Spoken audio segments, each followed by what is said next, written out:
কিচ্ছু হবে ওটাই না লিখতে থাকো বলতে থাকো এবিসিডি বলতে থাকো চিনি এবিসিডি বলতে না না এই একদম না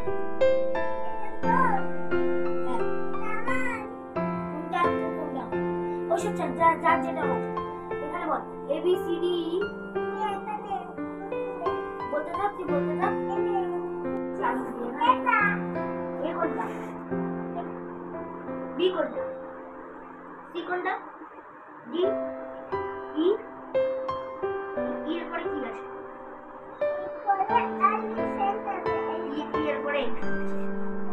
ওটা তো ই এদিকে ঘোর আমার দিকে ঘোর এটা তো ই ফর এলিফ্যান্ট ই এর পরে আমরা কি বলি ই এর আফটার ওয়ার্ড কি হয়ে গেল কেন বললো দেখছিস আয়নাতে দেখতে